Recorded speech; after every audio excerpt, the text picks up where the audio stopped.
Shalom semuanya. Sebelum kita memulai ibadah di siang hari ini, marilah kita berdoa bersama-sama. Mari kita berdoa. Bapa, kami mengucap syukur Tuhan buat sepanjang minggu ini Engkau sudah menjagai kami, menyertai kami, melindungi kami Tuhan, sehingga kami pada siang hari ini boleh diberikan kesempatan Tuhan untuk memuji menyembah Engkau Tuhan Yesus. Kalau sebentar kami mau beribadah Tuhan Yesus, kiranya Engkau siapkan hati kami Tuhan, sehingga kami boleh memberikan yang terbaik Tuhan dalam pujian penyembahan, bahkan saat kami mendengarkan firman-Mu Tuhan Yesus, kiranya Tuhan Engkau berikan kami Roh Kudus-Mu, sehingga kami dapat mengerti setiap firman yang akan disampaikan, sehingga kami boleh melakukan firman-Mu Tuhan dalam kehidupan kami, sehingga kami boleh menjadi berkat dan nama-Mu semakin dipermuliakan Tuhan. Kami berdoa buat pujian penyembahan yang akan dilantunkan Tuhan Yesus. Engkau urapi Bapa dan juga Pak Gunawan yang akan menyampaikan firman-Mu Tuhan Yesus. Engkau urapi hamba-Nya, sehingga hikmat semuanya Tuhan Engkau berikan kepada Pak Gunawan, sehingga firman yang Engkau sampaikan melalui hamba-Nya Tuhan boleh diterima dengan baik Bapa. Kami serahkan ibadah kami ini dari awal pertengahan hingga akhir dalam tangan-Mu Tuhan Yesus. Kami alaskan semuanya doa ini Tuhan dalam nama Tuhan Yesus. Kami mengucap syukur. Haleluya Tuhan. Amin.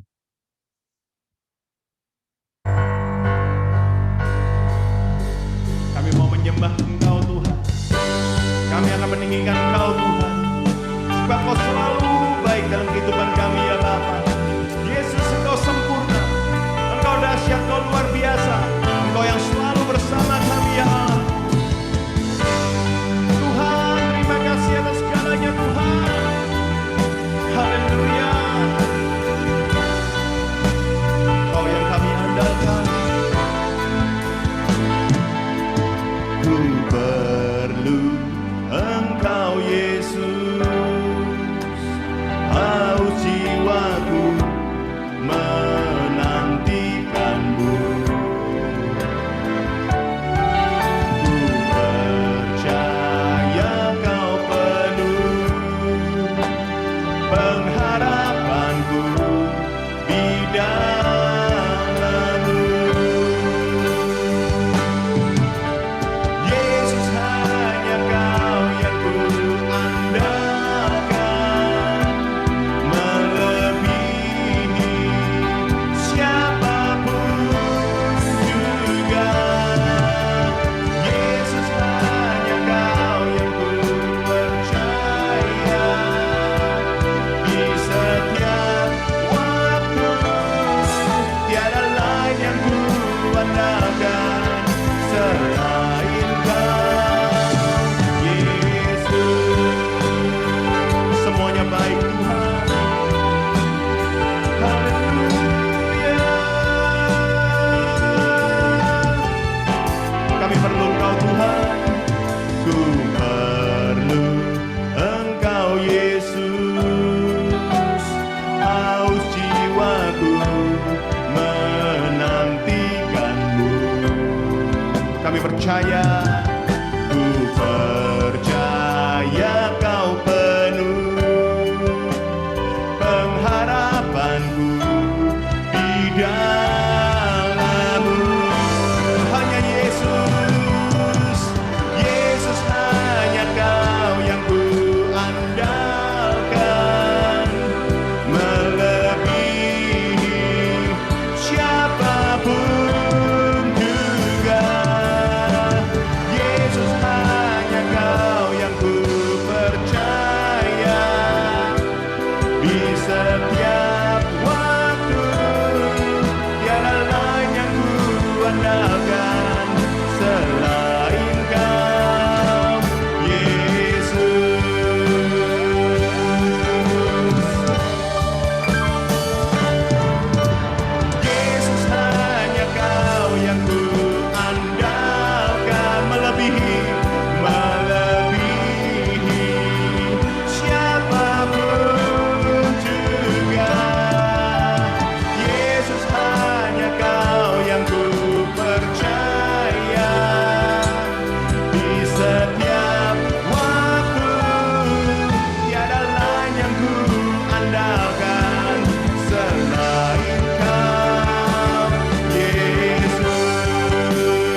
sama-sama katakan, hikmat-Mu lebihi pikiranku,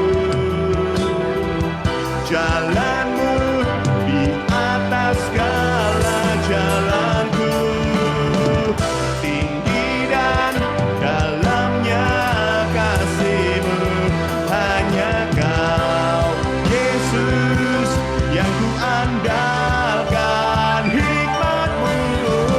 Hikmat-Mu lebihi pikiranku, amin.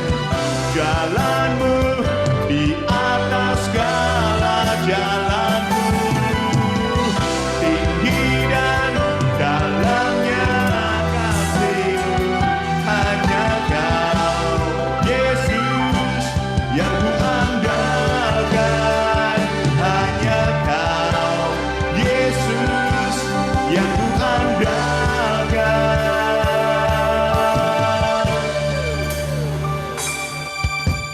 Yesus, hanya Kau yang ku andalkan, melebihi siapapun juga, amin. Yesus, hanya Kau yang ku percaya, di setiap waktu tiada lain yang ku andalkan selain Kau Yesus. Mari sejenak kita menyembah Tuhan. Satu-satunya yang ku andalkan, satu-satunya yang ku percaya, hanya Yesus,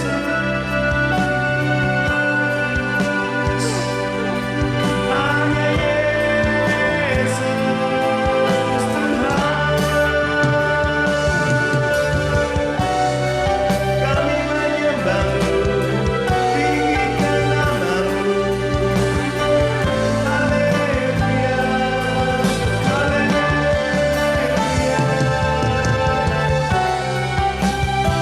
Kami rasakan kehadiran-Mu Tuhan pada siang hari ini ya Tuhan. Kami rasakan kebaikan-Mu, kebaikan-Mu berlimpah-limpah atas kami Tuhan. Supaya lemahkan tangan kami ya Tuhan. Kami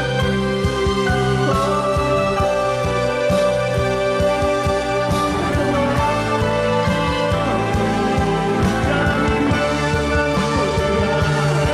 Kau yang layak kami sembah, Kau yang layak kami tinggikan, Kau yang layak kami agungkan. Kami berserah hanya kepada-Mu, oh Tuhan. Segalanya baik ya Tuhan. Segalanya baik dalam kehidupan kami Tuhan. Kau lawan kami pada siang hari ini ya Tuhan. Jalan kami Tuhan, sebab Engkau baik, Kau selamanya baik.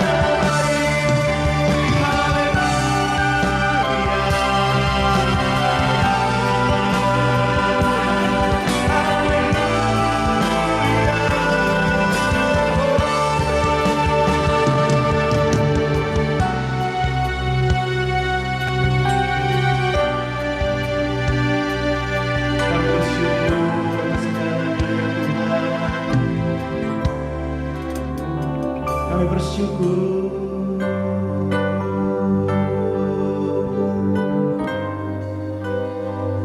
Yesus, Yesus, hanya Kau yang ku andalkan, melebihi siapapun juga. Yesus, hanya Kau yang ku percaya, di setiap waktu tiada lain yang ku andalkan selain Kau Yesus. Beri tepuk tangan kemuliaan bagi Allah kita. Engkau yang terdahsyat, Engkau yang terhebat.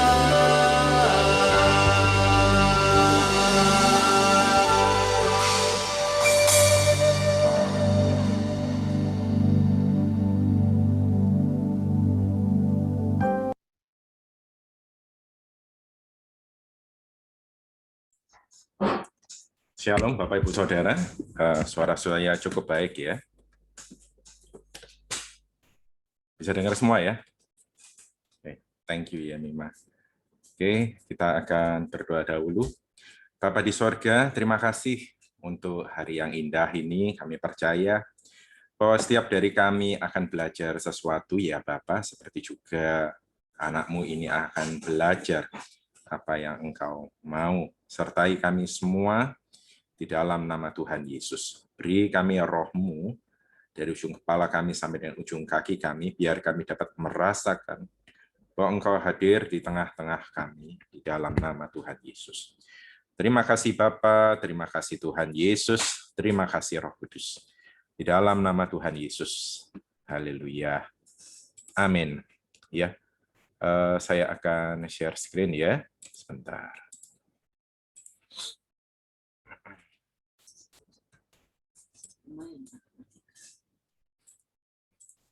Oke.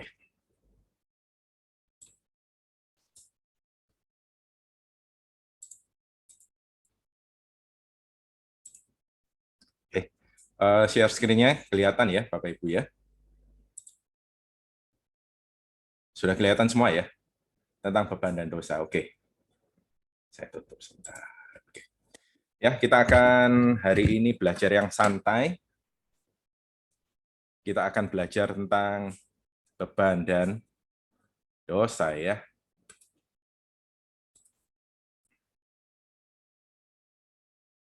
Nah.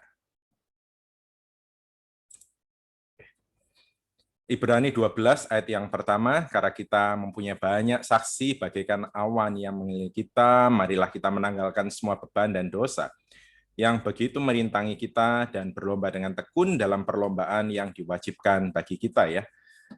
Hari ini kita akan belajar tentang dosa. Saya ambil dari Ibrani 12 ayat yang pertama, dan kemudian kalau beban ini kan bicara tentang hal-hal yang terjadi di masa yang lampau ya, bisa karena dosanya juga, tapi ini sudah dibedakan antara dosa dan ini adalah beban. Itu hal-hal yang mungkin adalah hal-hal yang buruk atau hal-hal yang baik yang terjadi di masa yang lampau gitu ya. Tetapi itu akan membuat kita itu merintangi dalam pengikutan kita akan Yesus.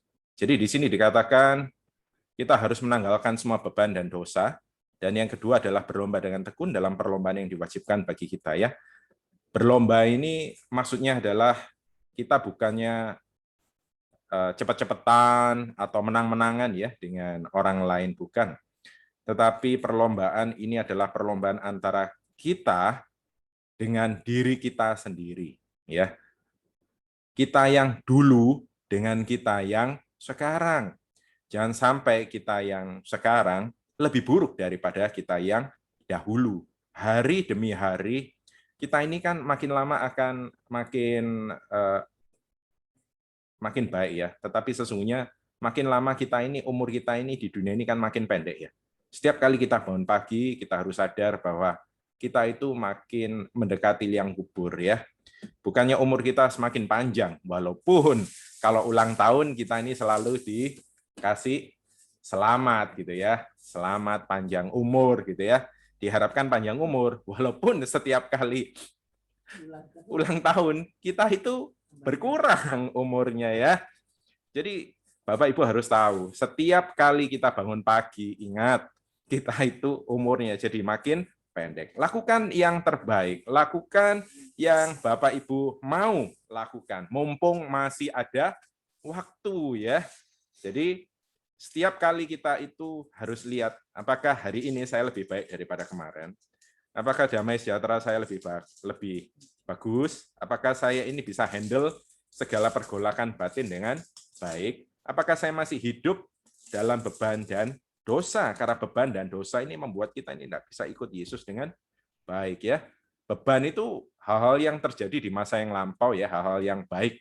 Misalkan dulu saya punya uang 1 miliar atau 1 triliun, atau dulu itu saya punya gedung, punya hal-hal materi gitu ya, atau punya keluarga yang baik dan lain sebagainya. Tapi sekarang semua itu sudah hilang misalkan seperti itu. Dan bagaimana sekarang saya harus menyikapinya. Jangan lupa ya, kalau kita lihat beban atau hal yang baik yang terjadi di masa yang lampau, kita ini punya contoh, yaitu adalah istri dari Lot. Ya, ketika dia lihat kota Sodom dan Gomora dihancurkan, dia lihat segala kejayaan keluarganya, kejayaan suaminya itu juga ikut hilang, gitu ya.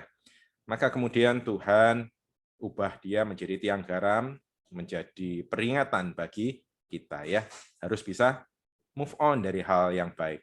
Dan juga beban ini terutama banyak terjadi pada orang-orang Kristen yang dalam tanda kutip baik. Orang-orang yang banyak mengalami hal yang buruk di masa yang lampau ya. Dan hal-hal yang buruk itu tidak bisa dilepaskan, masih terus istilahnya itu kembali di dalam ingatan ya. Padahal hal-hal itu nggak bisa dikembalikan lagi ya. Kalau kita terus-menerus memikirkan yang buruk, kita tidak akan bisa maju, nggak bisa move on gitu ya. Ada orang-orang tertentu ketika mengalami hal yang buruk di masa yang lampau gitu ya, sangat membekas di hatinya.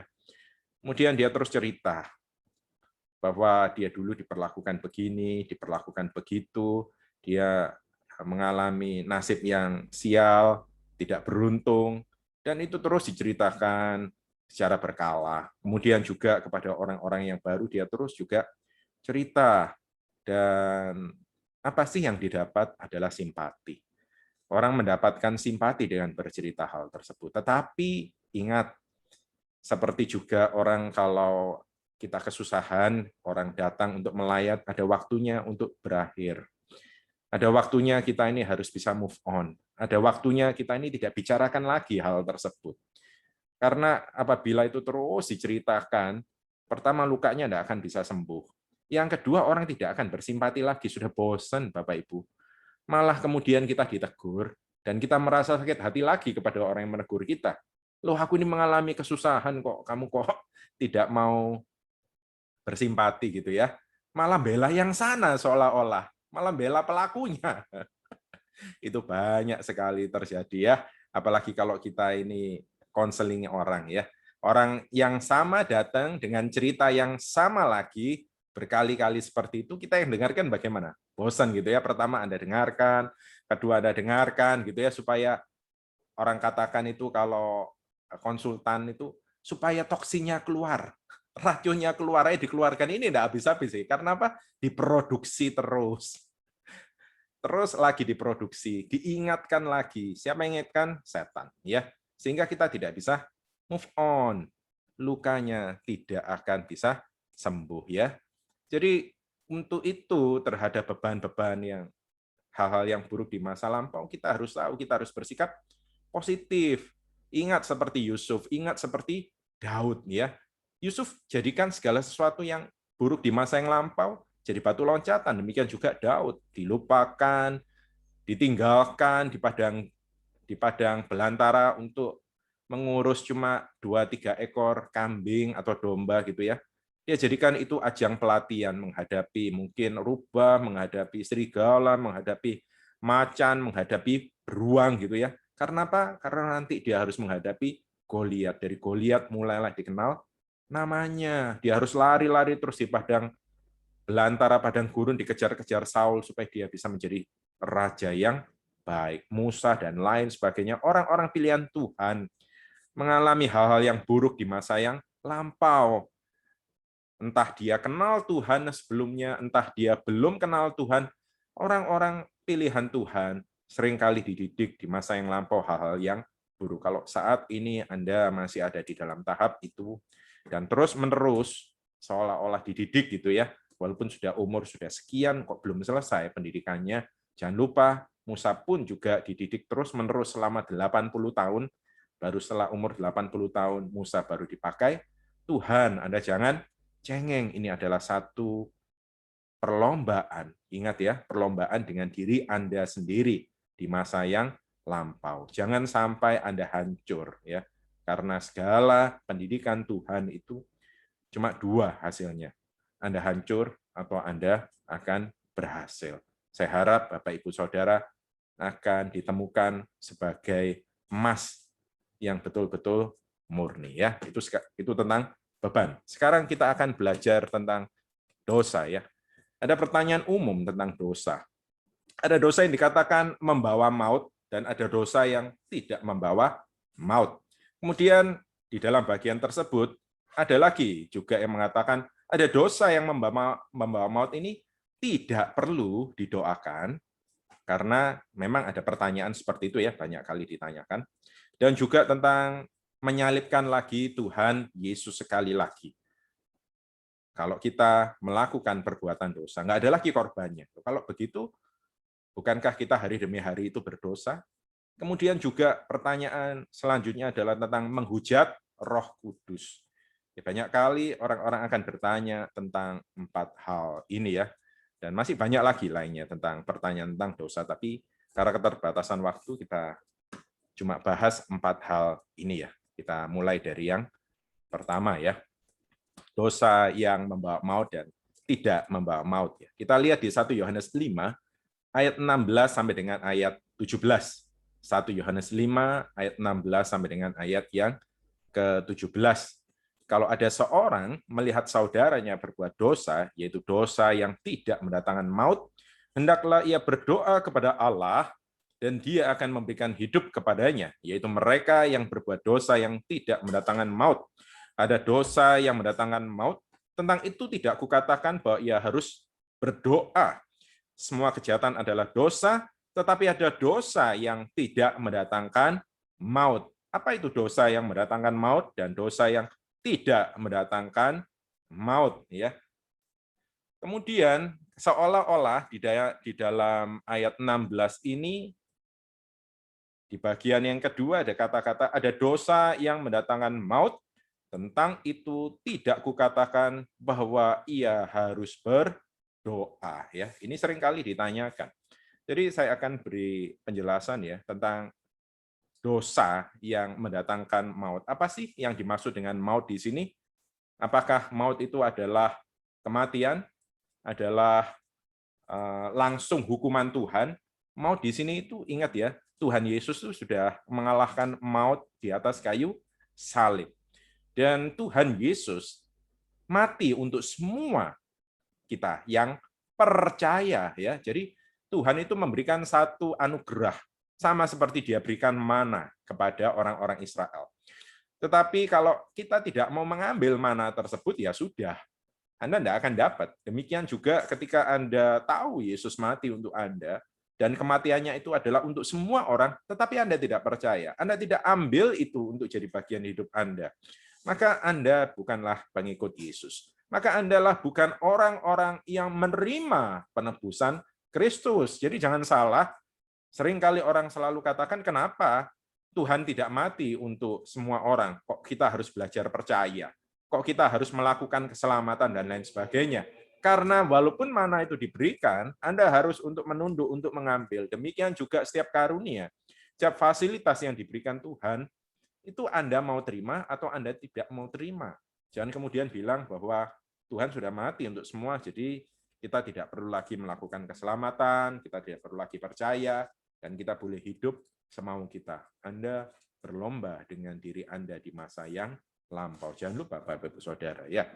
Maka ketika yang dimaksudkan oleh maut di sini itu adalah maut dalam arti hukuman kekal, kematian yang abadi, terpisah dari Kristus, dari Allah Bapa, dari Roh Kudus selama-lamanya. Ya, jadi di sini Anda tahu, ketika Anda berbuat dosa, itu adalah ada dua macam. Dosa yang tidak mendatangkan maut, itu adalah dosa yang akan berakhir di dalam dunia ini. Anda akan menerima konsekuensi-konsekuensinya di dunia ini.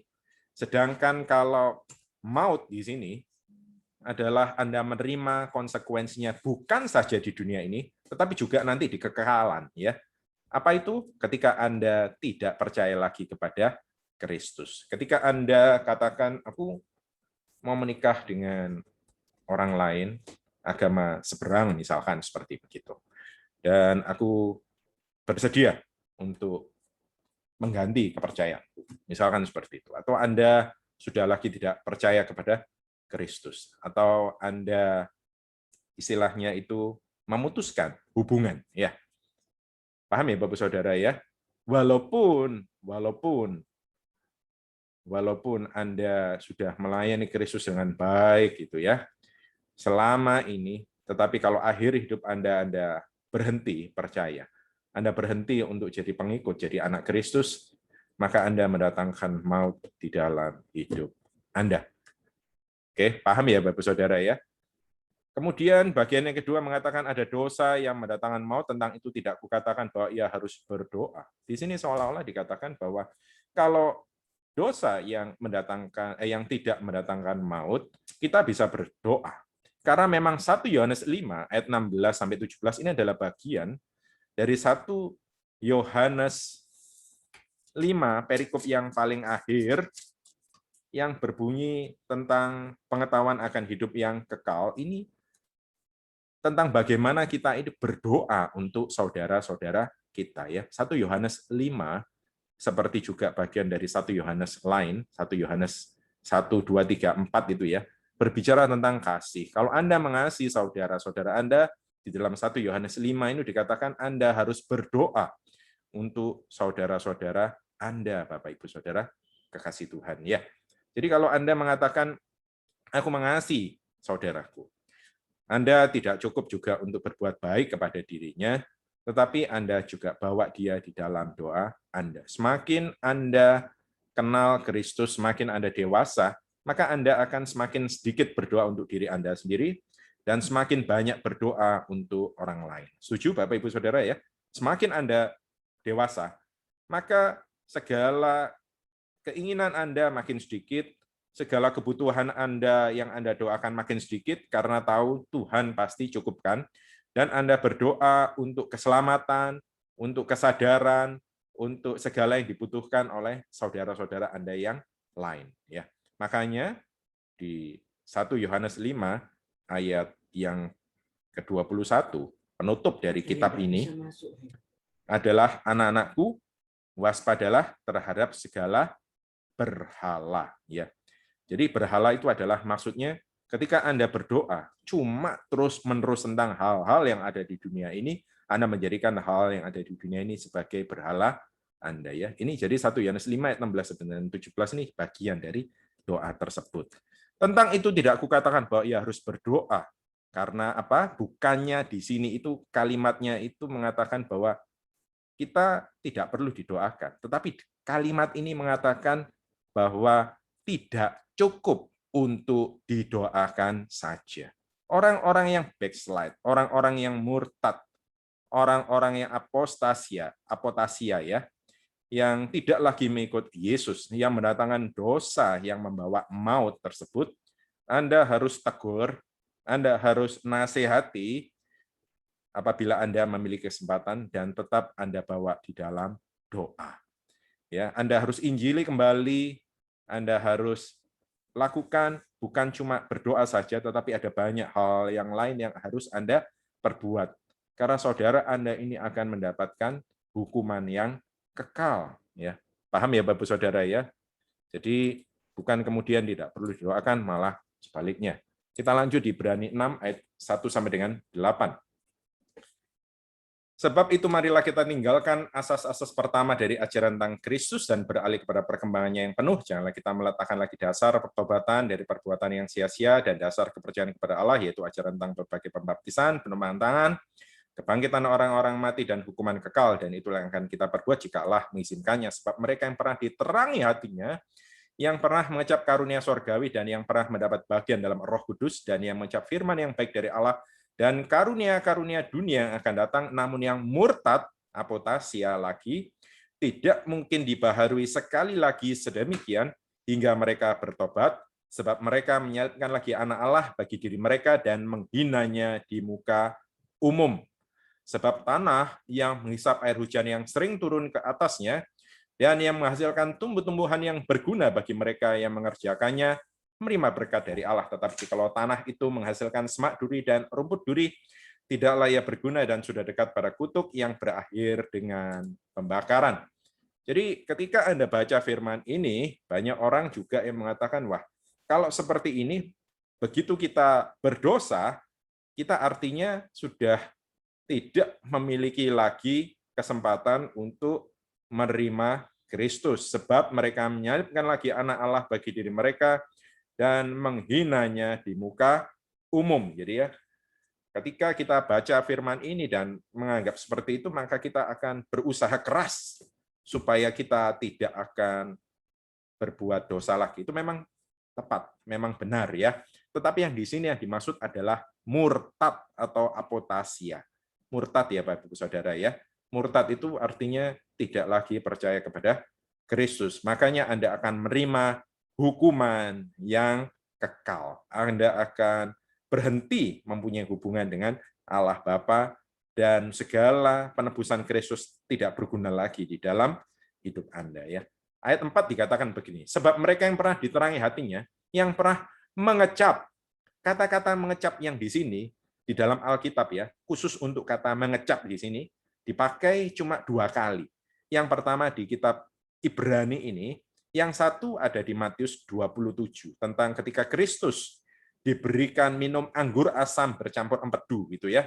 Ketika Kristus mengecap kemudian dia tidak mau minum lagi seperti itu. Ini kata-kata kalimat mengecap. Demikian juga orang yang sudah merasakan sedikit Kristus kemudian dia aku tidak mau lagi.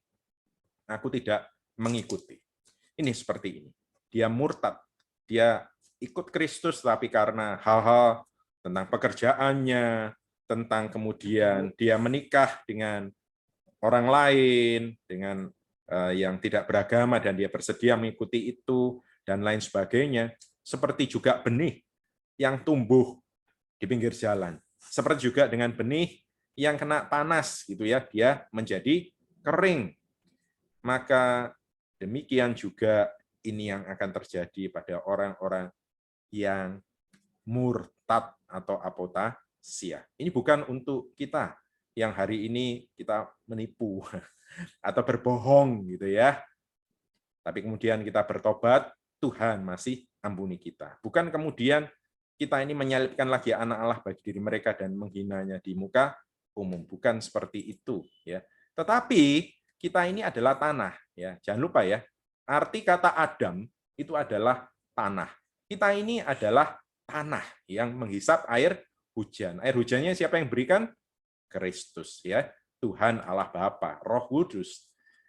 Seharusnya kita ini berbuah. Di sini dikatakan menghasilkan tumbuh-tumbuhan yang berguna bagi mereka yang mengerjakannya, menerima berkat dari Allah. Tetapi jikalau tanah itu menghasilkan semak duri dan rumput duri, jadi jikalau dia tidak berbuah, kena himpitan, maka dia sudah tidak berguna dan sudah dekat pada kutuk. Ya, gampang ya Bapak Saudara. Jadi sekarang kita mengerti bahwa ayat ini berbicara tentang orang-orang yang murtad, bukan untuk semua pengikut Kristus yang bisa berdosa. Jangan lupa ya, kita semua tidak kebal dari dosa, tetapi bukan berarti bahwa kita main-main dengan dosa tersebut. Kita lanjutkan dengan pertanyaan selanjutnya. Di Markus 3 ayat 28 sampai dengan 30, aku berkata kepadamu sesungguhnya semua dosa dan hujat anak-anak manusia akan diampuni. Ya, semua hujat yang mereka ucapkan. Tetapi apabila seorang hujat Roh Kudus, ia tidak mendapat ampun selama-lamanya, melainkan bersalah karena berbuat dosa kekal. Ia berkata demikian karena mereka katakan bahwa ia kerasukan roh jahat. Seringkali orang bertanya, kita ini menghujat Roh Kudus itu caranya bagaimana? Kemudian apa kita ini bisa tidak sengaja menghujat Roh Kudus? Apabila kita kemudian tidak sengaja menghujat Roh Kudus, maka kita akan bisa mendapatkan dosa kekal. Kita akan mengalami istilahnya kematian kekal. Paralel dari kitab ini ya, itu juga mengatakan bahwa kalau menghujat anak manusia, menghujat Bapa di sorga, itu masih dia ampuni. Tetapi kalau menghujat Roh Kudus tidak mendapat ampun dosa. Artinya kan Roh Kudus ini lebih daripada Bapa, lebih daripada Kristus. Apa betul seperti itu? Bapak, Ibu, Saudara, kalau sekali lagi kalau baca firman itu harus sesuai dengan konteks ya. Jangan diambil 1 cuplik, 2 cuplik, kemudian kita pakaikan di semua bagian. Ini Markus 3 ayat 28 sampai 30 ini tentang peristiwa Yesus yang menyembuhkan orang-orang yang sakit, tetapi kemudian orang-orang yang iri, yaitu orang-orang imam, orang-orang tua-tua, kemudian ahli Taurat, dan sebagian orang Yahudi atau orang Saduki berkata bahwa sesungguhnya Yesus itu kerasukan roh jahat atau kerasukan Beelzebul, yaitu setan lalat di dalam mitologi mereka, ya. Bapak-Ibu Saudara, kita lihat bahwa ketika mereka katakan ini menghujat Roh Kudus, itu karena mereka katakan bahwa ia kerasukan roh jahat, dan yang melakukan mujizat-mujizat itu adalah roh jahat tersebut, bukanlah Roh Kudus. Padahal kita tahu ketika Kristus sebagai anak memberikan dirinya, merendahkan dirinya, menerima baptisan, maka kemudian Allah Bapa di sorga memberikan satu pernyataan, statement, inilah anak yang kukasihi. Kepadanya aku berkenan. Dan kemudian pada waktu itu Roh Kudus dirupakan seperti burung merpati turun ke atasnya. Ya, pada waktu itu Tritunggal ini jadi satu kesatuan dinyatakan, ditunjukkan kepada kita. Ya, Allah Bapa dengan statementnya, kemudian Roh Kudus dengan rupanya, dan Kristus merendahkan dirinya, bersedia untuk dibaptis oleh utusan, yaitu Yohanes Pembaptis. Maka pada waktu itu, tiga Tritunggal ini jadi menunjukkan kehadirannya. Ya. Jadi di sini, bukannya artinya Roh Kudus itu lebih tinggi daripada Allah Bapa dan juga lebih tinggi daripada Kristus, ya. Mereka semua sejajar, setara. Ketika dikatakan menghujat Roh Kudus tidak mendapat ampun selama-lamanya, melainkan bersalah karena berbuat dosa kekal, bukan juga berarti karena sekarang ini adalah zamannya Roh Kudus, sehingga kalau sekarang zamannya Roh Kudus Anda berbuat dosa kepada Roh Kudus, Anda tidak akan mendapatkan keselamatan. Bukan. Tetapi ini konteksnya karena Yesus dihujat oleh orang-orang Yahudi, oleh imam-imam, oleh orang Saduki, oleh ahli Farisi, oleh tua-tua yang mengatakan bahwa segala perbuatan ajaib yang dibuat oleh Yesus itu dilakukan oleh setan, oleh Beelzebul, bukan oleh Kristus, bukan oleh Roh Kudus. Padahal Kristus mengatakan bahwa ini adalah perbuatan Roh Kudus. Sesungguhnya nanti aku akan pergi dan engkau akan diberikan Roh Kudus, sehingga engkau juga akan bisa melakukan hal yang sama. Bapak Ibu, Yesus datang membawa keselamatan, bukan melulu langsung dia naik di atas kayu salib, bukan kemudian dia juga mengatakan bahwa atau mengajarkan tentang dari perjanjian lama, dan kemudian dia jelaskan harusnya seperti begini, begini, begitu. Dia ajarkan tentang keselamatan, diajarkan tentang kerajaan Allah, tidak cukup sampai di sana. Tetapi Kristus datang dan dia memberikan contoh. Dan dia kemudian mendemonstrasikan, ingat ya, mendemonstrasikan Bapak Ibu Saudara, bagaimana Kristus itu adalah Tuhan. Dia katakan, kalau kamu nggak percaya sama aku, nggak apa-apa. Kamu mau menghina aku, mau istilahnya menghujat aku, nggak apa-apa. Tetapi kamu percayalah akan pekerjaan-pekerjaan yang aku lihat dari Bapakku, yang diberikan Bapakku, yang dikerjakan oleh Roh Kudus di dalam aku. Perbuatan-perbuatan apa? Perbuatan-perbuatan ajaib. Bagaimana Kristus membangkitkan orang mati. Bagaimana 5 roti 2 ikan jadi segitu banyak. Ya, Bapak Ibu Saudara, kita harus tahu bahwa Kristus itu bukan cuma mengajarkan kebaikan, bukan mengajarkan satu teori, tapi dia tunjukkan kalau dia itu adalah Allah. Bahwa dengan Roh Kudus yang ada di dalam dirinya, dia bisa lakukan begitu banyak pekerjaan Allah Bapa sendiri. Bahkan ketika dia mati di atas kayu salib, Roh Kudus datang, kemudian membangkitkan dirinya. Dan karena memang dia adalah Allah sendiri. Jadi konteksnya di sini karena mereka katakan Kristus itu dihinggapi oleh Beelzebul. Bukan artinya di sini itu Roh Kudus lebih hebat daripada Allah Bapa, lebih hebat daripada Yesus, bukan. Tetapi kalau orang-orang itu saja tidak mau percaya dengan perbuatan-perbuatan ajaib yang dilakukan oleh Kristus, oleh Yesus, sehingga menunjukkan kalau dirinya itu diutus oleh Allah Bapa, bagaimana mereka bisa percaya akan kerajaan sorga? Atas segala perbuatan ajaib, mereka tidak percaya bahwa ini adalah anak Allah. Bagaimana mereka bisa disadarkan dengan kalimat-kalimat Kristus, dengan kata-kata yang tentang kerajaan sorga. Ditunjukkan bukti supranatural, mereka tidak mau percaya. Jadi ini adalah untuk orang-orang yang tidak kenal Kristus, yang kita injili, yang kita tunjukkan demonstrasi kuasa Allah bekerja di dalam diri kita, tapi kemudian mereka tidak percaya, bahwa mereka katakan, oh mungkin pendeta ini yang ngomong itu adalah Roh Kudus, itu adalah Roh Kuda, ya itu bukan Roh Kudus. Itu banyak kali kita dengar seperti itu. Tetapi itu untuk orang-orang luar. Dan saya katakan banyak kali ketika kita ini kan gereja Allah baik ya, Rehobot ini adalah gereja yang mengikuti aliran dari karismatik ya, yang percaya bahwa Roh Kudus itu masih terus bekerja dan memberikan karunia-karunia-Nya kepada kita, murid-murid, kepada anak-anak Allah Bapa di sorga. Tetapi kita tidak bisa memungkiri bahwa ada aliran-aliran lain yang tidak percaya akan hal-hal tersebut, yang mengatakan bahwa karunia-karunia tersebut itu berakhir pada waktu murid-murid Yesus, berakhir di dalam Kisah Para Rasul seperti itu. Ada yang mengatakan seperti begitu. Sehingga ketika orang-orang golongan karismatik atau golongan Pantekosta yang diberi karunia Roh Kudus, yang mendemonstrasikan kuasa Roh Kudus dengan bernubuat, dengan kemudian melakukan perbuatan-perbuatan mujizat gitu ya, mereka kemudian tidak percaya, kemudian mereka menghujat kita gitu ya. Saya minta maaf, memang ada hal yang terjadi seperti itu karena ketidakdewasaan ya. Saya katakan karena ketidakdewasaan.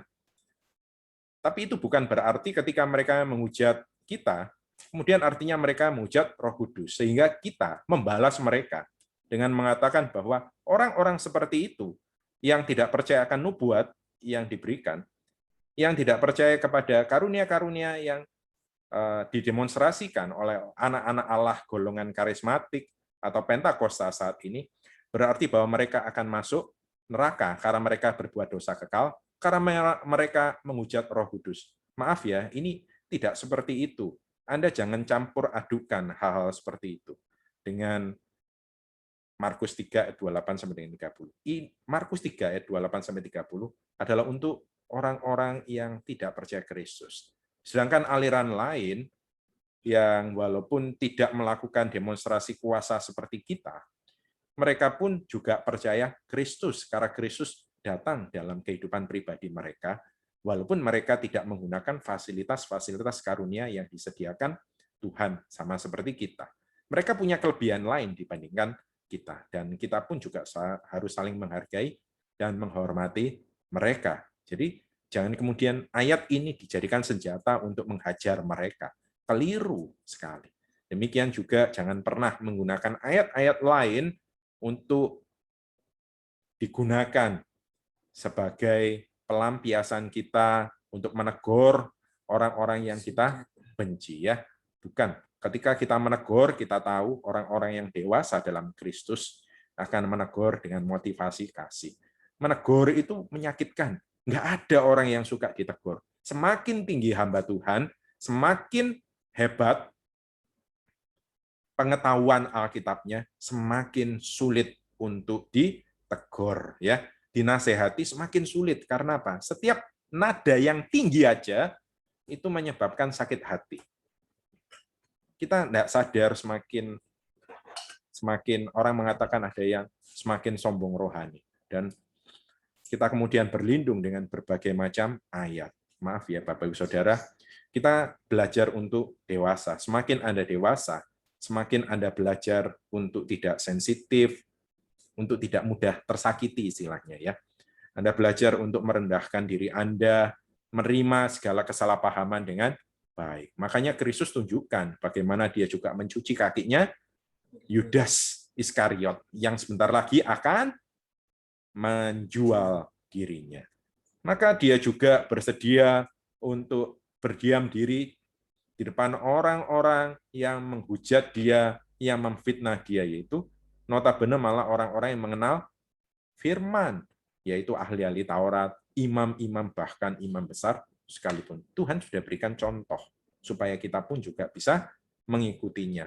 Rem mulut Anda, jangan kemudian balas dengan kata-kata yang lebih menyakitkan lagi, atau Anda membela diri Anda sendiri.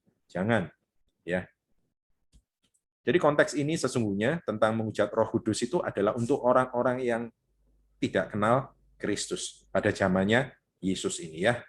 Ketika mereka melakukan perbuatan, ketika Kristus melakukan perbuatan ajaib, demikian juga murid-murid Yesus, rasul-rasul, termasuk juga Paulus, ketika dia mendemonstrasikan kuasa Roh Kudus, bahkan sapu tangan Paulus itu ya, ketika disampaikan ke orang lain pun yang sakit pun menjadi sembuh gitu ya. Karena memang Roh Kudus memberikan karunia berbeda-beda kepada setiap anggota tubuh Kristus, kepada kita semua. Tetapi walaupun seperti itu, Paulus pun juga harus mati dipenggal. Mati dihukum mati ya. Walaupun begitu, Paulus pun juga ditangkap dan dijual. Demikian juga Petrus. Walaupun sudah melakukan demonstrasi kuasa. Anda kalau baca di Kisah Para Rasul 28, bagaimana Paulus sebagai tawanan masih menyembuhkan keluarga atau orang tua dari gubernur di pulau tersebut ya. Dia sebagai tawanan ya. Gubernurnya orang Romawi dan dia pergi ke pengadilan Romawi. Tetap saja pengadilan itu berjalan, tetap saja orang-orang tidak percaya. Ya. Karena memang keselamatan itu adalah kasih karunia. Jadi sekarang Bapak Ibu Saudara memahami ya tentang menghujat Roh Kudus ini ya. Bukan ketika kita tidak percaya dengan perbuatan ajaib atau karunia seseorang, karena memang karunia seseorang itu adalah bagian fasilitas yang diberikan orang tersebut, dan kita semua ini masih belajar mempergunakan karunia tersebut. Sehingga ada yang karunianya itu misalkan bernubuat ya, ada yang kata-kata nubuatannya itu bisa kita ikuti, ada yang tidak bisa kita ikuti. Kita harus memfilter, kita harus memikirkan dan menelaah itu. Tetapi bukan berarti kemudian kalau kita tidak mengikutinya, kita dianggap sebagai penghujat Roh Kudus. Keliru sekali. Paham ya Bapak Saudara ya? Sekarang kita sampai ke bagian yang kedua. Dosa yang tidak membawa maut. Tadi itu kan semua tentang dosa yang membawa maut, tentang menghujat Roh Kudus ya. Sekarang dosa yang tidak membawa maut. Dosa yang tidak membawa maut itu bisa dilakukan sebelum kenal Yesus. Dan celakanya juga bisa dilakukan setelah kenal Yesus gitu ya. Kalau belum kenal Yesus, kita tahu ketika kita bertobat, kita memberi diri kita dibaptis, selesai. Jangan mau dosa-dosa yang dahulu terus menghantui Anda. Saya sering temui juga ya, orang-orang yang merasa orang-orang ini orang-orang baik gitu ya, ikut Yesus dengan baik. Ketika dia sakit, dia katakan, aku nih loh, mungkin karena dulu pernah begini. Loh, itu dilakukan kapan? Sebelum kenal Yesus atau sudah kenal Yesus? Sebelum kenal Yesus. Anda sudah bertobat, sudah. Jangan mau lagi diingatkan setan. Terus-menerus. Jangan mau diteror. Ingat ya, setan itu tukang teror. Dia itu penipu. Dia akan terus ingatkan Anda akan hidup Anda di masa yang lampau yang buruk. Paulus itu begitu buruknya, ketika dia kenal firman melalui hukum Taurat, dia malah jadi pembunuh, penyiksa. Tetapi begitu dia kenal Kristus, dia ubah segala energinya untuk menyiksa itu, untuk membantu orang-orang, untuk bekerja keras, melayani, menghidupi banyak orang, sehingga pelayanannya itu tidak pakai uangnya orang, tapi dia pakai keringatnya sendiri. Luar biasa. Dan dia menjadi salah satu rasul yang sangat membawa pengaruh di dalam perjanjian baru. Itu Paulus ya. Dia bisa ubah hal yang buruk jadi luar biasa. Yang dilakukan sesudah mengenal Yesus. Tadi kalau kita baca, ingat ya, yang tadi itu di kitab Ibrani 6 ayat 1 sampai dengan 8 ini adalah tentang murtad ya. Murtad artinya Anda tidak kenal Kristus lagi. Sedangkan yang di sini Anda mungkin bisa berbohong. Anda setelah kenal Yesus, Anda bisa ya tergoda gitu ya. Ingat ya, hukum yang ke-10 itu paling sulit. Jangan mengini istri orang lain. Jangan mengini barang orang lain ya. Anda lihat ada mobil bagus, Anda pengen gitu. Sudah jatuh dalam dosa Anda. Ya. Kemudian sebetulnya kita ini tidak ada orang yang bebas dari iri hati ya. Mengini barang orang lain itu kan iri ya. Tapi itu tidak bisa kita cegah. Hari demi hari kita itu pasti berbuat dosa. Ada yang dosa kecil, ada dosa besar. Ya, dosa kecil konsekuensinya kecil, dosa besar konsekuensinya juga lebih besar. Dan orang yang dikatakan ada di hati Allah gitu ya, yaitu Daud pun bisa berbuat dosa ya. Daud dan Batsyeba Anda sudah tahu semua.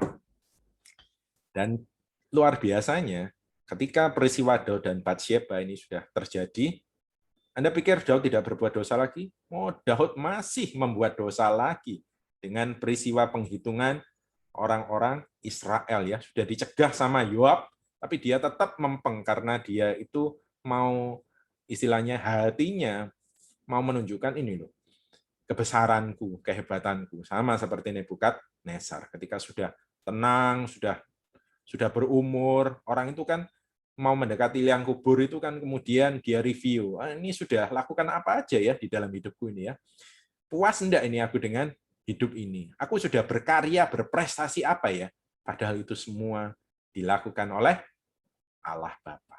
Makanya Paulus ketika dia sadar hal ini, ketika dia melakukan banyak penginjilan, melakukan banyak mujizat, dia selalu katakan, yang melakukan ini adalah Kristus. Yang melakukan ini adalah Roh Kudus, Allah Bapa yang ada di dalam aku. Bukan aku. Prestasi-prestasi ini bukan aku yang buat, tetapi Kristus. Dia sadar sekali bahwa ketika seseorang mulai membanggakan, walaupun hal-hal rohaninya gitu ya, wah aku gerejanya sudah besar, atau pelayananku banyak, wah aku dipanggil sana-sini karena aku taat kepada Tuhan, aku menjaga kekudusanku, itu semua tolong Anda simpan untuk Anda sendiri. Ya, dan Anda harus sadar bahwa itu diberikan oleh Kristus. Paulus tahu betul-betul hal itu. Maka dia hindari untuk melakukan atau mengatakan hal tersebut. Ya. Ini tentang Daud dan Batsyeba. Dan kita harus tahu bagaimana kita ini harus deal dengan itu semua. Karena kita semua ini tidak bebas dari dosa. Anda hari demi hari akan berdosa kepada Tuhan. Anda bisa dosa kecil, Anda bisa dosa besar. Kita ini manusia lebih buruk daripada sapi, daripada keledai. Kita akan jatuh ke lubang yang sama berkali-kali. Anda jangan kemudian bisa mengatakan bahwa aku tidak akan berbuat dosa dan Anda tunjuk orang lain yang berbuat dosa. Oh, itu selingkuh dan lain sebagainya. Bapak, Ibu, Saudara, kita pun juga walaupun tidak selingkuh, kita bisa berbuat dosa yang lain dan menyakiti hati Tuhan. Puji Tuhan, kita ini punya Kristus yang menebus kita ya. Yang karena Kristus itu adalah Tuhan, dia bisa menebus masa lalu kita, menebus masa sekarang dan menebus masa yang akan datang ya. Nanti saya akan penutupnya saya akan jelaskan bagaimana kita harus bersikap terhadap dosa. Ini dosa yang tidak mendatangkan maut, bukan mendatangkan hukuman yang kekal karena masih ada kesempatan untuk bertobat ya. Anda tahu ya tentang kisah 2 Samuel 12 ayat 8 sampai dengan ayat 25 saya akan bacakan secara cepat. Telah kuberikan isi rumah tuanmu kepadamu dan istri-istri tuanmu ke dalam pangkuanmu. Aku telah memberikan kepadamu kaum Israel dan Yehuda, dan seandainya itu belum cukup, tentu ketambahan lagi ini dan itu kepadamu. Mengapa engkau menghina Tuhan dengan melakukan apa yang jahat di matanya. Uria orang Het itu kau biarkan ditewaskan dengan pedang, istrinya kau ambil menjadi istrimu, dan dia sendiri telah kau biarkan dibunuh oleh pedang Bani Amon. Oleh sebab itu pedang tidak akan menyingkir dari keturunanmu sampai selamanya, karena engkau telah menghina aku dan mengambil istri Uria orang Het itu untuk menjadi istrimu. Ya, ketika Daud sudah mapan, dia tidak pergi berperang, dia naik di atas sotoh. Di atas sotoh itu artinya di atas latar untuk di lantai 2-nya gitu ya. Dia lihat dari atas ada perempuan yang mandi ya, memang sengaja mungkin kalau saya pikir seperti itu ya. Mana yang mandi ya? Itu cantik sekali gitu ya. Kemudian dia menginginkan, dan luar biasanya ketika dia tidak berhasil untuk menunjukkan bahwa Batsyeba itu hamil dengan suaminya gitu ya, dengan Uria ya. Karena kisah sebelumnya kita sudah tahu Uria dipanggil pulang dari peperangan. Perang bela siapa?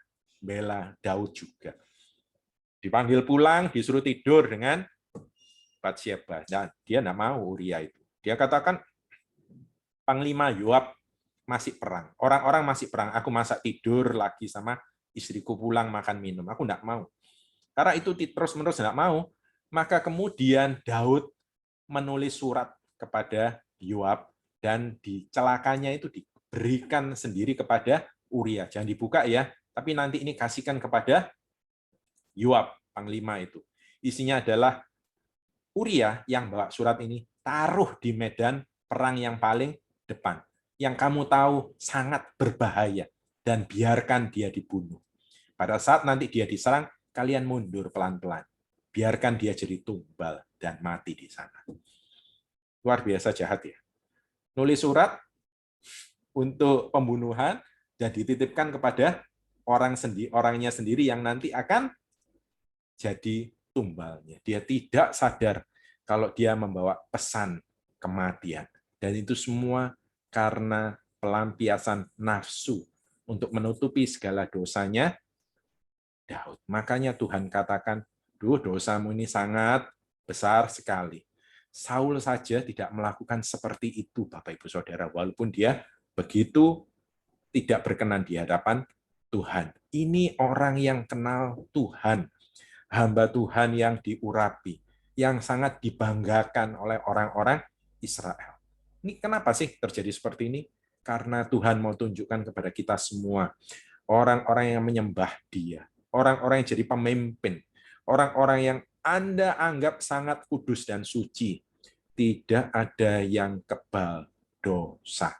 Bahkan mungkin melakukan perbuatan yang sangat-sangat tidak kita kira. Ya. Maka dikatakan engkau menghina Tuhan dengan melakukan yang jahat.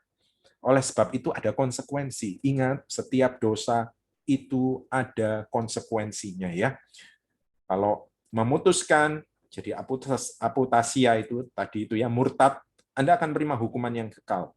Tapi kalau seperti ini akan menerima hukuman yang ada di dunia ini, walaupun Kristus sudah menebus untuk Anda ya. Saya lanjutkan, beginilah firman Tuhan, bahwasanya malapetaka akan kutimpakan ke atasmu yang datang dari kaum keluargamu sendiri. Aku akan mengambil istri-istrimu di depan matamu dan memberikannya kepada orang lain. Orang itu akan tidur dengan istri-istrimu di siang hari. Sebab engkau telah melakukannya secara tersembunyi, tetapi aku akan melakukan hal itu di depan seluruh Israel secara terang-terangan. Dan ini tergenapi, siapa yang meniduri istri-istrinya Daud? Anaknya sendiri, yaitu Absalom. Dan dilakukan di mana? Dilakukan di Sotoh. Supaya bisa dilihat oleh orang banyak. Luar biasa. Lalu berkatalah Daud kepada Nathan, aku sudah berdosa kepada Tuhan. Ya, jadi ketika Nathan menegur Daud dan mengatakan ini semua, Daud langsung bertobat dan mengatakan, aku sudah berdosa kepada Tuhan. Dan Nathan berkata kepada Daud, Tuhan telah menjauhkan dosamu itu, engkau tidak akan mati. Ketika kita bertobat, maka Tuhan pasti akan mengampuni kita, walaupun ada konsekuensinya. Dan konsekuensinya ada yang dijalankan, ada yang tidak dijalankan. Ada yang Tuhan beri, kita kemudian sudah tidak usah menerima hukuman. Ada yang Anda harus dididik oleh Tuhan. Ingat ya, dan kita ini tidak bisa tahu apakah Anda akan menerima konsekuensinya atau orang lain akan menerima konsekuensinya atau tidak. Dan apabila orang lain itu tidak menerima konsekuensi atas dosanya, Anda jangan sakit hati. Banyak orang yang marah kepada Tuhan karena melihat bahwa orang-orang yang melakukan dosa tidak langsung dihukum dan tidak menerima hukuman, malah hidupnya jadi lebih baik. Dan dia sangat sakit hati. Anda tahu Yunus ya, ketika Yunus disuruh pergi ke Niniwe, kenapa dia tidak mau?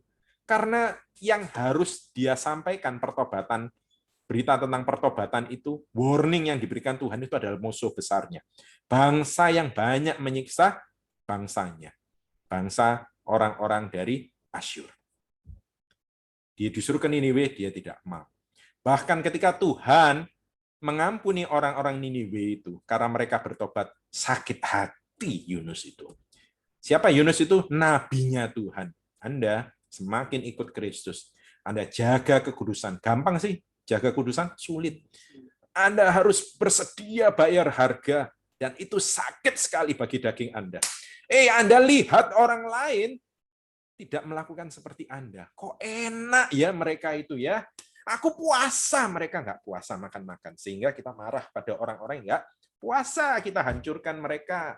Restorannya kalau perlu kita tutup. Karena apa? Sakit nggak puasa itu. Kok enak mereka nggak puasa? Itu salah satunya.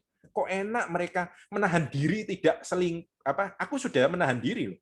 Sudah banyak tawaran yang diberikan kepada aku, cantik-cantik mereka. Tapi aku mau belajar setia karena Tuhan minta gitu. Yang sana, hamba Tuhan sana, malah kemudian selingkuh. Pacarnya banyak, nggak ada orang yang tahu, dan dia tetap dipakai Tuhan luar biasa. Tuhan, pengadilanmu itu mana? Sakit hati dirinya. Katanya engkau maha adil. Ingat Bapak Ibu Saudara, kita nggak tahu loh orang itu bertobat apa enggak. Kita nggak tahu hitung-hitungannya Tuhan sendiri. Itu hak prerogatifnya Tuhan. Anda jangan sampai sakit hati dengan hal tersebut. Kenapa dia lebih diberkati padahal dia melakukan dosa seperti ini? Banyak kali di gereja orang protes hal seperti ini. Itu selingkuh Pak Gunawan. Terus mau apa? Aku bukan Tuhan. Kok datang ke gereja lah? Ya sudah toh. Datang sama selingkuhannya. Ya saya nggak tahu, maksud saya periksa KTP-nya satu-satu. Ya syukuran lah ya, masih berbuat dosa, masih datang ke gereja. Semoga mereka bisa bertobat. Lah kan gitu lah. Kemudian malah nggak boleh lagi ke gereja, mau jadi apa hidup mereka? Kita nggak bisa menang dalam semua aspek. Ada aspek-aspek yang masih lemah dalam hidup kita, dan Tuhan terus bekerja di sana. Terus mengingatkan kita, terus mengulang lagi ujian-ujian kepada kita. Ya, Anda bertanding dengan diri Anda sendiri. Anda tidak bertanding dengan orang lain, Bapak Ibu Saudara. Ya, jadi Anda jangan sakit hati. Aku sudah bertanding sekian banyak loh. Itu Anda bertanding dengan diri Anda sendiri. Reward yang Anda rasakan itu Anda, bukan orang lain gitu loh ya. Jadi tidak dewasa sekali kalau Anda sakit hati karena Anda sudah melakukan banyak hal yang kudus, sudah bekerja luar biasa melayani Tuhan, yang lain santai-santai. Banyak kali ya pelayanan hancur atau kemudian pecah suatu gereja karena satu pihak merasa sudah bekerja luar biasa, sedangkan pihak lain tidak bekerja. Sama seperti juga rumah tangga. Satu pihak rasanya sudah berkorban banyak hal, pihak lain kok tidak melakukan seperti itu. Akhirnya sakit hati. Padahal ya, pelayanan ini untuk siapa sih? Untuk Tuhan. Bukankah kalau Anda lakukan itu semua karena dasarnya kasih?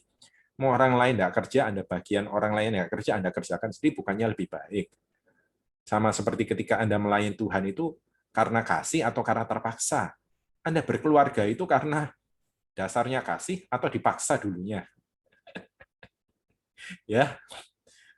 Apa karena ini suatu paksaan gitu ya? Melayani Tuhan itu bukannya gembira, bukannya senang, bukannya ini adalah kesempatan yang baik bagi kita untuk membalas segala kebaikan Tuhan yang sudah menebus kita dengan darahnya, dengan segala macam penderitaannya. Bukankah dia sudah pelihara kita, memberikan hidupnya, memberikan nafas hidup, melakukan banyak perbuatan ajaib. Kok kita ini terpaksa melayani Tuhan, ya? Sampai kemudian gegeran dengan saudara-saudara kita masalah pelayanan. Sungguh tidak dewasa, ya. Saya akan lanjutkan. Kemudian pergi Nathan ke rumahnya dan Tuhan menulahi anak yang dilahirkan bekas istri Uria bagi Daud sehingga sakit. Lalu Daud memohon kepada Allah oleh karena anak itu ia berpuasa dengan tekun, dan apabila ia masuk ke dalam semalam-malaman itu, ia berbaring di tanah. Jadi Tuhan kemudian masih memberikan satu lagi hukuman kepada Daud atas konsekuensi yang dia lakukan, ya. Itu kan nanti future-nya, masa depannya nanti istri-istrimu akan ditiduri orang lain. Yang sekarang Tuhan memberikan hukuman, yaitu anak yang dilahirkan oleh Batsyeba, hasil perbuatan dosamu. Tuhan buat dia sakit, dan Daud tahu ini sakit yang akan membawa kematian. Maka Daud kemudian berpuasa, memohon kepada Allah karena anak itu, dan dia berpuasanya tekun. Bahkan dia kemudian kalau tidur, dia tidurnya di tanah, bukan di amben atau di ranjang. Maka datanglah kepadanya para tua-tua yang di rumahnya untuk meminta ia bangun dari lantai, tetapi ia tidak mau juga, ia tidak makan bersama-sama dengan mereka. Pada hari yang ketujuh, ya, matilah anak itu, dan pegawai-pegawai Daud takut memberitahukan kepadanya bahwa anak itu sudah mati. Sebab mereka berkata, ketika anak itu masih hidup, kita telah berbicara kepadanya, tetapi ia tidak menghiraukan perkataan kita. Bagaimana kita dapat mengatakan kepadanya, anak itu sudah mati? Jangan-jangan ia mencelakakan diri, ya. Kita seringkali seperti itu, sudah mohon, aduh, jangan sampai papaku mati, jangan sampai emakku mati, aku masih mau kumpul sama papaku, sama mamaku. Saya dulu sampai kemudian baca firman, sediakan waktu banyak kepada Tuhan, ya, biar saudara lain nunggui, saya tak berusaha untuk lunakkan hati Tuhan, gitu, ya. Tapi ketika papa saya atau ketika mak saya, ya, mak saya satu, mak saya yang kedua diambil Tuhan itu, walaupun saya sudah banyak berdoa kepada Tuhan, saya mohon kepada Tuhan, saya belajar untuk mengikhlaskan, ya. Daud pun juga seperti begitu. Tapi orang-orang lain ada yang nggak bisa, setelah itu jadi kecewa kepada Tuhan. Ayat 19, ketika Daud melihat bahwa pegawai-pegawainya berbisik-bisik, mengertilah ia bahwa anak itu sudah mati. Lalu Daud bertanya kepada pegawai-pegawainya, sudah matikah anak itu? Jawab mereka, sudah. Lalu Daud bangun dari lantai, ia mandi dan berurap dan bertukar pakaian, ia masuk ke dalam rumah Tuhan dan sujud menyembah. Sudah itu pulanglah ia ke rumahnya, dan atas permintaannya dihidangkan kepadanya roti, lalu ia makan. Berkatalah pegawai-pegawainya kepadanya, apakah artinya hal yang kau perbuat ini? Oleh karena anak yang masih hidup itu engkau berpuasa dan menangis, tapi sudah anak itu mati, engkau bangun dan makan. Apa yang dilakukan Daud ini menjadi pertanyaan bagi pegawai-pegawainya. Maka Daud pun menjelaskan, jawabnya, selagi anak itu hidup, aku berpuasa dan menangis, karena pikirku siapa tahu Tuhan mengasihi aku, sehingga anak itu tetap hidup. Tapi sekarang ia sudah mati, mengapa aku harus berpuasa?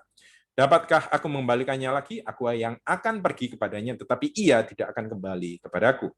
Kemudian Daud menghibur hati Batsyeba istrinya, ia menghampiri perempuan itu dan tidur dengan dia, dan perempuan itu melahirkan seorang anak laki-laki. Lalu Daud memberi nama Salomo kepada anak itu. Tuhan mengasihi anak itu, ya. Jadi ketika Daud dengar kabar itu, dia mandi, berurap, tukar pakaian, dia selesai tidak lagi mengenakan pakaian kabung, dia pergi ke rumah Tuhan dan dia sujud menyembah. Dia mengucapkan terima kasih Tuhan. Dia bersyukur kepada Tuhan. Dia pulang, makan, dan dia sudah kembali lagi kepada Daud yang dahulu. Maka pegawai-pegawainya datang kepadanya. Apa arti yang kau perbuat ini? Kenapa kamu bisa langsung seperti gitu? Kok orang yang tidak punya perasaan, gitu, ya? Karena orang-orang yang lain, kalau mengalami anaknya dia dikasihi, itu mati, maka dia akan berduka cita semakin lebih lama lagi, dan dia mungkin akan menyalah-nyalahkan Tuhan, tapi Daud enggak. Karena Daud punya pemikiran sendiri yang sesuai dengan kehendak Tuhan. Dia sudah salah, dia tahu, dan dia harus terima konsekuensinya ini. Dan dia terima konsekuensinya itu dengan rela hati, dan dia tidak menyalahkan Tuhan, dan dia juga tidak menyalahkan dirinya terus-menerus. Ada waktu untuk menangisi diri sendiri, ada waktu untuk menyesal, tetapi kalau sudah selesai, selesai. Anda kalau baca, ada waktunya orang itu mengenakan kain kabung, setelah selesai masa perkabungan, dia copot baju kain kabung tersebut. Dia harus move on.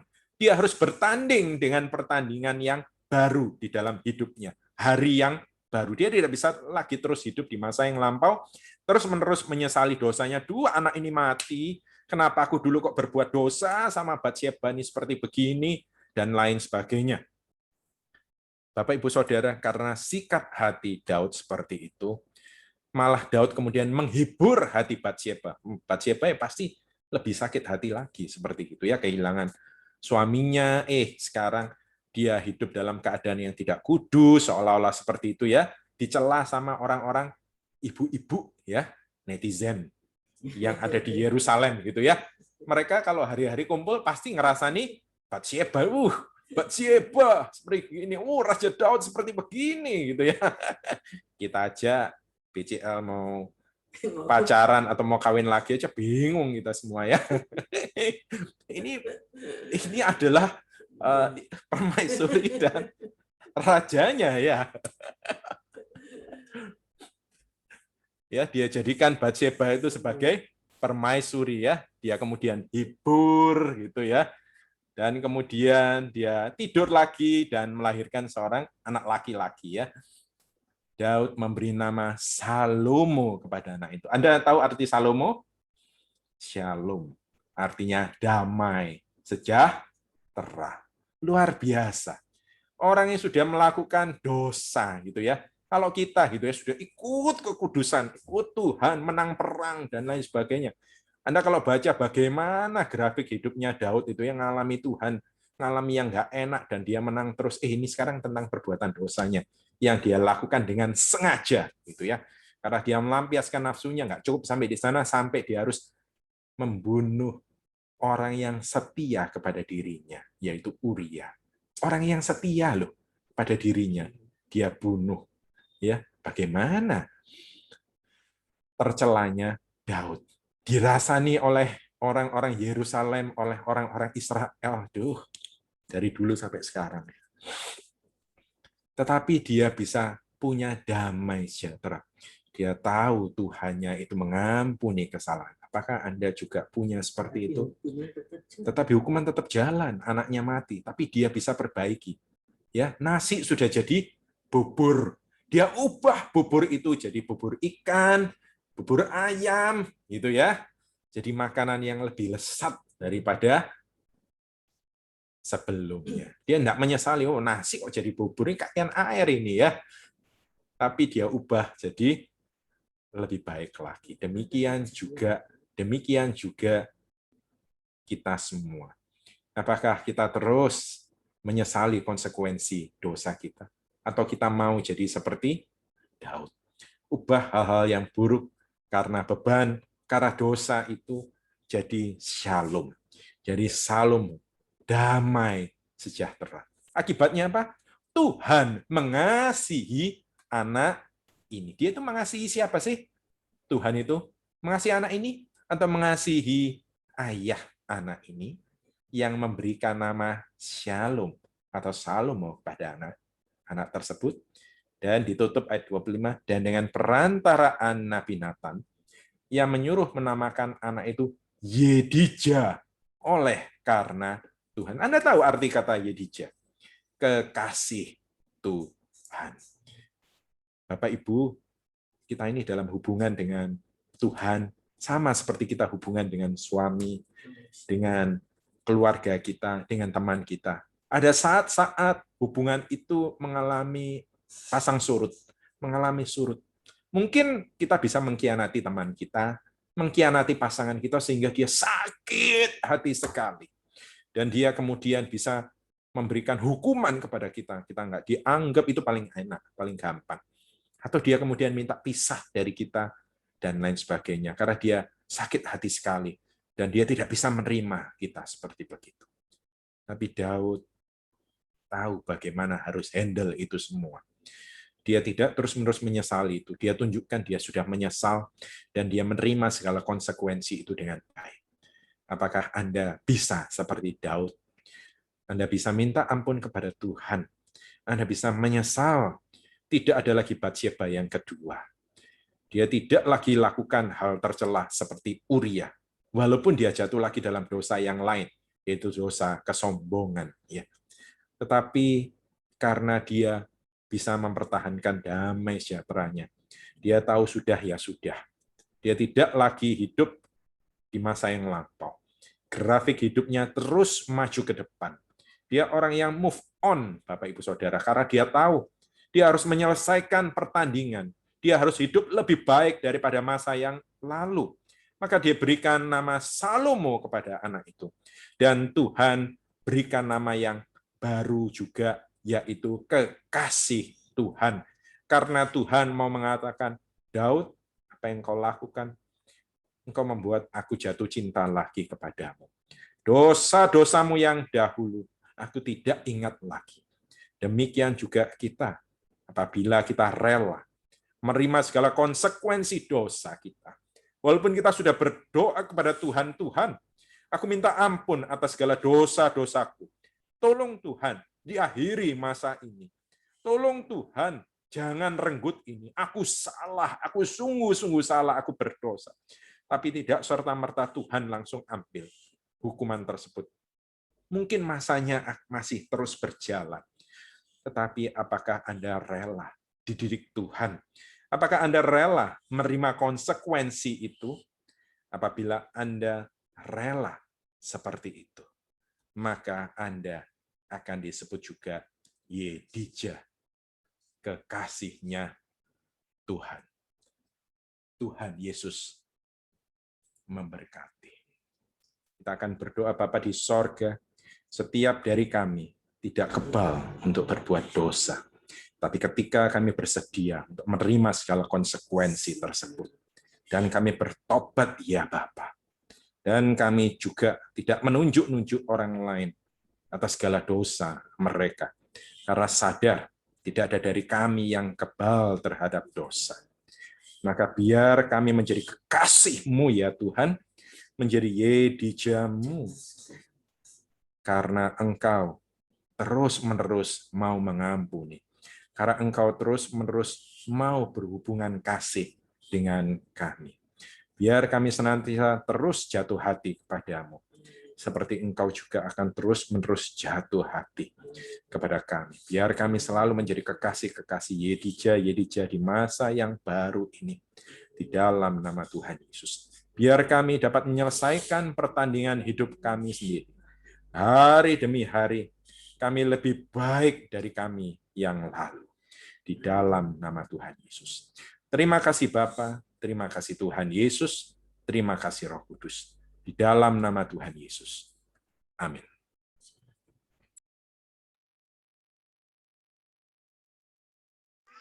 Pengumuman gereja sepekan untuk ibadah doa malam hari Rabu tanggal 19 Mei pukul 19.30 jam 7:30 malam dibawakan oleh Pastor James Kawiso.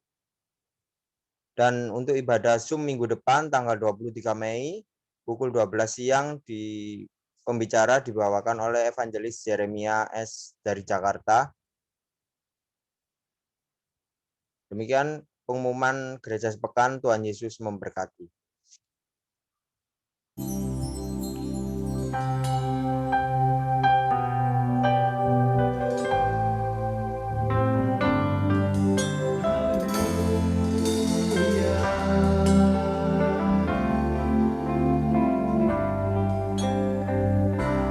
Segala perkaraku ku serahkan padamu,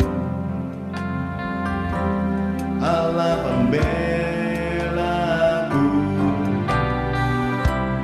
Segala kuatirku ku taruh di kakimu, Allah pemeliharaku. Bila kau yang membuka pintu, ada satu pun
Ya, kita sampai di akhir ibadah pada siang hari ini.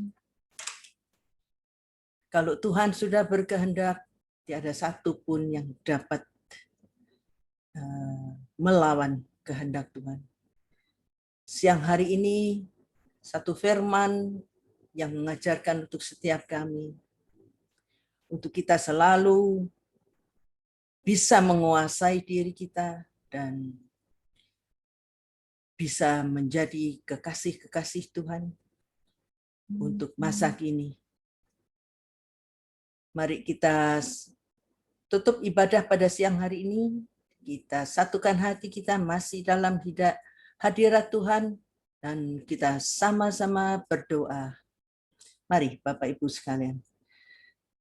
Bapa di surga, kami mengucap syukur untuk hidup yang sudah Engkau beri untuk setiap kami. Untuk segalanya, segala yang baik sudah kami terima sepanjang minggu ini. Dan kami percaya penyertaan-Mu atas setiap kami itu sempurna adanya. Bagi mereka yang mau mengasihi Tuhannya, yang mau mengasihi dan menjalankan hidup ini menurut firman-Nya, kami percaya penyertaan Tuhan tidak hanya sampai hari ini, tetapi sepanjang masa. Dan kami juga bersyukur untuk firman pada siang hari ini yang dibawakan oleh Gunawan. Kami berdoa bagi Gunawan, kiranya Tuhan pakai dia lebih lagi. Tuhan memberkati hidupnya. Dan apa yang dikerjakan oleh Gunawan, kiranya Tuhan buat selalu berhasil. Di dalam nama Yesus, hamba-Mu berdoa. Juga siang hari ini, hamba-Mu berdoa untuk mereka yang belum hadir pada ibadah ini. Apapun yang sedang mereka alami, dimanapun mereka berada. Ya Tuhan, kiranya Engkau senantiasa ada bersama mereka. Dan Engkau menolong mereka dan pertolongan-Mu selalu tepat pada waktunya. Kami mengakhiri ibadah ini dengan ucapan syukur dan kami menyerahkan hidup kami ke dalam tangan-Mu. Ya Bapa, kami berserah kepadamu. Terjadilah kehendak-Mu atas setiap hidup kami sesuai dengan rencana-Mu, sesuai dengan rancangan-Mu. Rancangan-Mu selalu baik untuk setiap kami ya Bapa. Firman-Mu di Yeremia 29 ayat yang ke-11 yang mengatakan, Engkau sendiri ya Bapa yang mengatakan rancangan-Mu untuk setiap kami selalu baik. Selalu terjamin untuk kehidupan kami. Terima kasih Bapa. Kami tutup ibadah pada siang hari ini dengan ucapan syukur dan percaya siang hari ini Engkau Allah yang maha baik. Siang hari ini Engkau menurunkan setiap berkat yang melimpah untuk setiap tangan yang berserah kepadamu, yang menyerahkan hidupnya total kepadamu ya Bapa. Berkat di setiap tangan yang terangkat. Berikan mereka sukacita, damai, sejahtera yang berkekalan. Dari sekarang sampai Maranatha. Terpujilah Engkau Tuhan kami Yesus Kristus. Mari Bapak Ibu yang hadir, jemaat Gereja Allah Baik Rehoboth dan jemaat Zoom, mari kita sama-sama ucapkan haleluya. Amin. Tuhan Yesus memberkati setiap kita.